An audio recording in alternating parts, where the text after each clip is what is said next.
Hi guys, it's me again, and I'm joined with Brenda for another monthly film review. And this month we are reviewing The Island at the Top of the World, which I had never heard of until this afternoon when Brenda sprung it on me. And I sort of wish I still don't know what it was. But Yes, everyone has to watch a bad Disney film. But it's Disney as well, which makes it really scary. It's the 70s! Okay, it was 70s Disney live action. And Disney live action during that time period was going through, like, the animated films, because some of the animated films during the 70s and 80s were kind of dipping. There was some high points, there were some low points. And that was in the middle of its low points. It was a good film. It would have been probably seen as an okay film during its time, but it kind of didn't age well, or at all. Oh, at all. Yeah, it dated itself way. And I think it's dated itself 1 week after it came out. But, yeah, and the sad thing is, it was done by a really good director, Robert Stevenson. Robert Stevenson? Yep. Yeah. Stevenson, who directed Mary Poppins. And Knobs and Broomsticks. yeah, the Herbie series, and a bunch of other good films. But this was one of his last films because Because it was so shit he refused to make another. No, he actually did make a pretty good film after this one in the 70s. Okay. 75. Well, a film I really enjoyed, which was One of Our Dinosaurs is Missing. It's actually really I funny. didn't realise I had dinosaurs. No, this one didn't, but the film that he did, 1995, the film after this, he was hilariously bad. Not just hilarious, it was funny, but this one was bad. Just bad. Just plain dated. It's, Full of stereotypes. Oh yeah, I think we know the stereotypes better than we know the actual, characters' names. The only character who wasn't a stereotype was the woman, and we didn't get her name. She had a name. A pun! She had... In the credits, it had someone playing a part of Freya, but they didn't name anyone as Freya, so I'm guessing it's her. Yeah, she's the only female. Yeah. Only female in the whole entire film. She was probably the best character as well. You had a stereotypical French guy, Captain Bria, the stereotypical American, the archaeology professor Iverson. Iverson. Yeah, Iverson. And The stereotypically Brit, Sir Anthony, and the stereotypical Eskimo, Umiak, and then a bunch of stereotypical Vikings. who actually I think were probably the most accurate in the whole entire film. Yeah. They were actually really well done, but we'll get to them. Because the beginning of the film is when we complained about we had a problem with the beginning of last time with it going on for so long. This one had no time to it at all. Once they finished with the credits, which I have to say the paintings and the credits were amazingly beautiful, we have the American, who I forgot his name already, showing up to Sir British dude's house. Then they get into a car. Just out there in the car. No, a horse-drawn carriage. Same thing. Then they get on a train. And then they're on a boat. And then they're in a car again. And then they're in France. No, well they're in France on the car, and then they're in an airship. And then they're flying right back over where they just come from. And then they're in the Arctic. And it's like the first 5 minutes is just boom, boom, boom, boom, boom. There's no connection. And you have to be curious because the conversation kind of goes with location. All you're saying there is, okay, so they finished that little bit in the car. What are they talking about while they're getting out of the car and then onto the train? Yeah. And then onto the boat? Because we see them get off the train and then... And it's not like separate conversations, it's like the same conversation just flowing from one scene to another. But you're sitting there going, but what did we miss? Did we miss stuff? Is there... What was there? Because, I mean... They had very long toilet breaks. Yes. I mean, it's a long trip from London to Dover, I thought. If that's... I think it could take about a day or so, like airship. Well, on train from London, because that's... Oh, yeah. So, horse-drawn carriage to the train station, train to Dover, boat from Dover to France. All these are very long journeys. And yet... But by their time, yes. Yeah, especially in 1907 when the film takes place. And the American actually gets tricked into going on the trip because he's on board showing them how the this item works that technically is like a map so made out of bone. Yeah, the plot is Sir Anthony has lost his son, who went on an expedition in the Arctic to find this mysterious island at the end of the world. Where the whales go to die. And he tricks this archaeology professor into going with him to find his son. By literally just taking off the boat, leaving the shore, while the American is showing him how to use the thing. And how to use like navigation tools. Yeah, use the bone as a navigational map. And That's it, that's the film. that's pretty much the beginning of the film. Then they get to the Arctic. Well, no, then they get to France and we meet one of the... Like the Captain Brieux, where they get the airship and then they go to the Arctic. And Nothing really important happens at any of this. And yeah, we get some interesting flying scenes. We get an interesting little bit of little thing bit flies comic, through yeah. the air on the greatest of ease, because he there's a bit where the Propeller breaks and you have to go change the propeller in midair, and yeah. Nothing really important, but it just provides some mild hilarity. which isn't really that funny. No. No, not really. And no. then they get to the Arctic. And they trick the Eskimo. Into going with him to show him where they were, because this Eskimo was also the guide for his son. And they leave the only other person who we never actually got to meet, the mechanic, behind. So the airship only could have 4 people. Funny enough, I know the mechanic's name. What's the mechanic's Marcel. Oh, what character? We saw a maybe... minor character I know the name of, And but we the saw main like characters. 3 seconds of. We saw like 3 seconds of Marcel. But the main characters you don't get the names of. Well, we get the names, but once or twice in the whole entire film. Once, twice, or 3 times when they're introducing each other. You know it's bad when you know a minor character better than the main one. Yeah, there's the dog, which is the mascot, Josephine. Oh, yeah, She's Josephine. adorable. She's Little a cute. French poodle. She's adorable.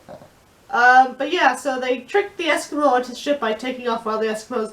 Sir Anthony does that a lot. Yes. Quite a devious character. So He doesn't tell the Frenchmen where they're going. He literally just says, "We're taking off. Cancel all plans. We're just gonna fly off to the Antarctic."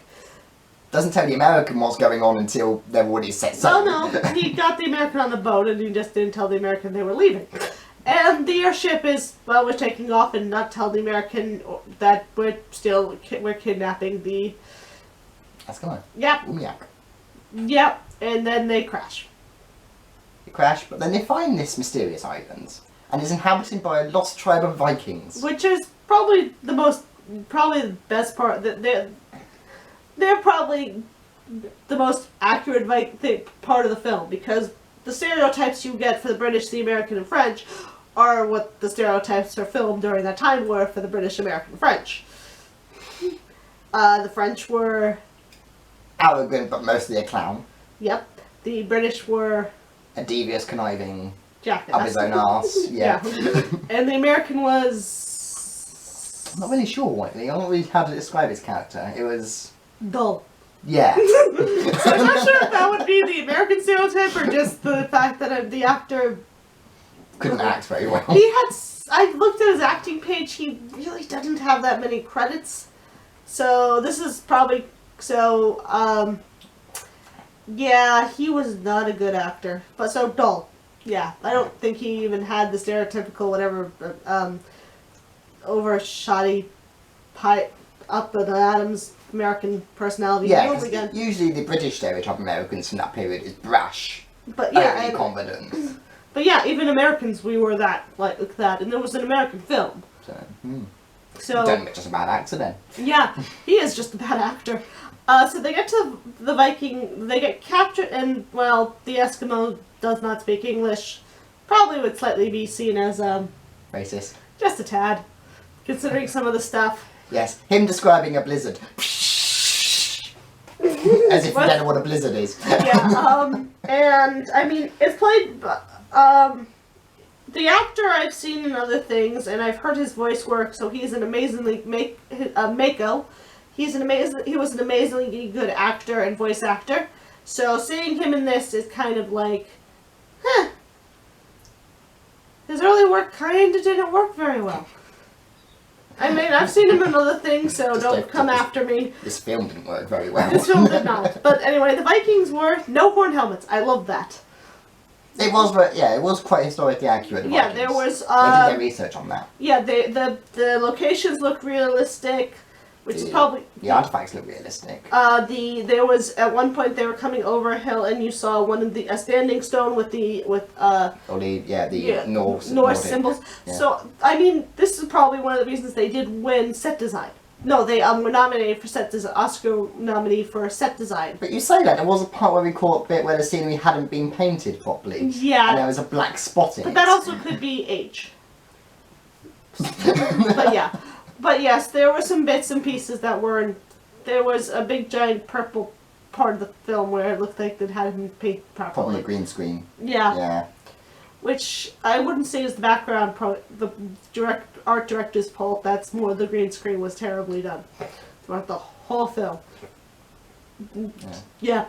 It was hilariously stupid. And there was no like special effects or animation, was it? It was just stock footage taped onto the background. Yeah, I mean, the explosion was late at the end of the film was.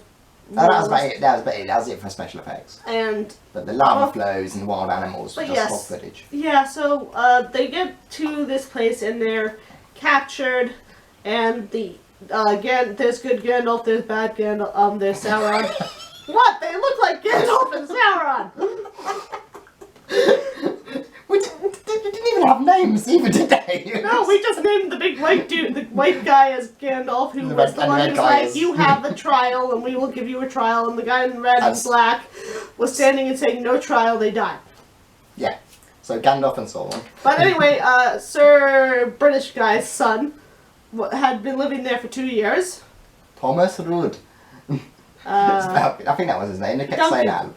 Donald Rood. Donald Rood. He'd fallen in love and was happily spending time with Freya, who, again, the fact that we had to look up her name and I didn't even know, I don't think either of us realized she had the name. So he taught her English, so her English was really good. I'm sorry, even after 2 years, that was not going, she sounded American. She had an accent. So the English guy taught her American. Very good. Was that a British accent that she was using? I was trying to blank it out, it was awful. No, she sounded like she'd grown up and went to a British or a boarding school. She sounded like a proper... A proper Brit. Well, a proper English speaker of some country. I don't know what I don't hear accents very well, and we know this. Fish and chips, governor. Not that, yeah. But, no, so that was, so they get tied to rope to, they almost get burned at the stake. Yeah, I think they're on a boat at that point. Yeah, he's like... Which is being set fire to. And the American guy is like, this is completely authentic experience. And all I can think of is, of course it's authentic experience, you dumb... Every experience is authentic. Yeah. And yes, and you're like artifacts, they're not artifacts if they're being used. They're not museum pieces if these people still use them to this day. Yeah. So they escape, Freya saves them, and she is the best character.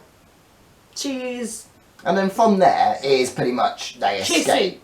They escape. There's a couple of minor things that happen on the way out, but they escape. Volcano, water, airship. Again. Bit they get attacked by whales. But yeah, and basically just escape and then that's it. Oh, I think the killer whale scene was slightly done with animatronics because that wasn't green screen. It wasn't very good, no. No, but it wasn't they did something, but it was not fully green screen. They had to do stuff because they were interacting with something. Yeah.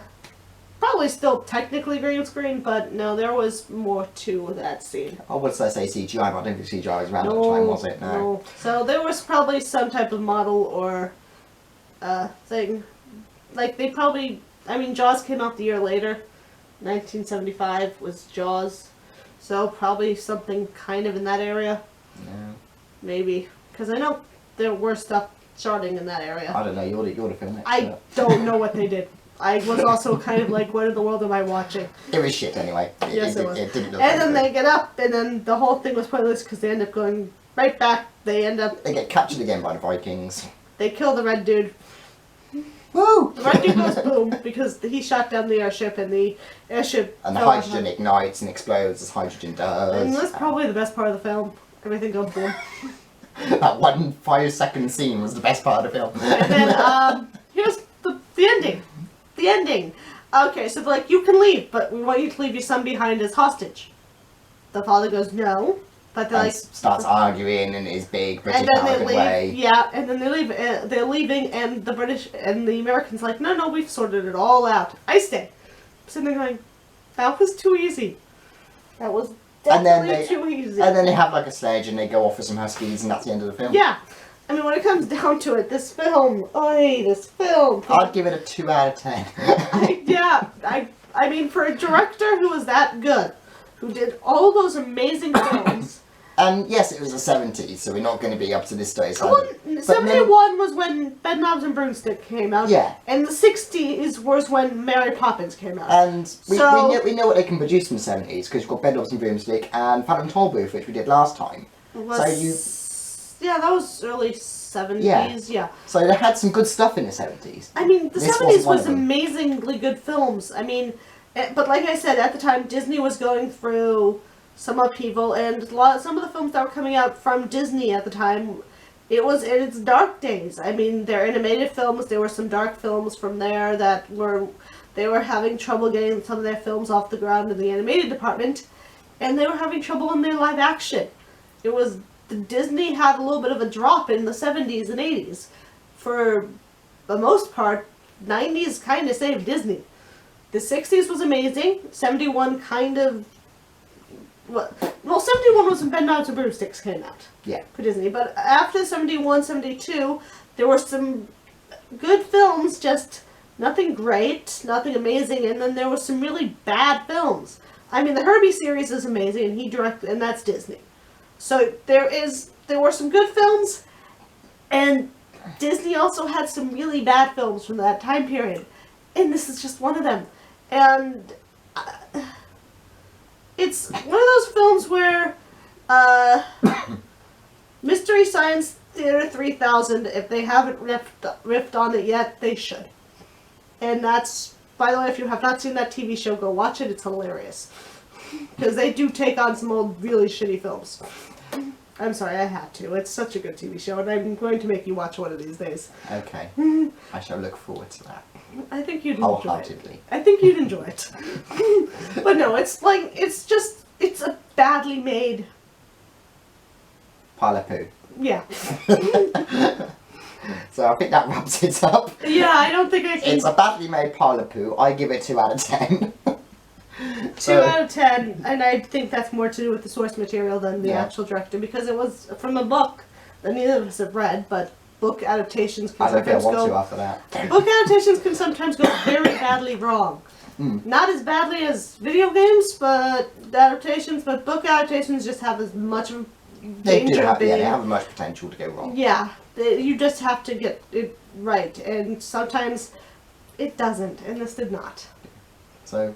thank you for watching. Bye. I'll leave a link to your film blog in the description. I'm going to give you a link to, it was a silent film.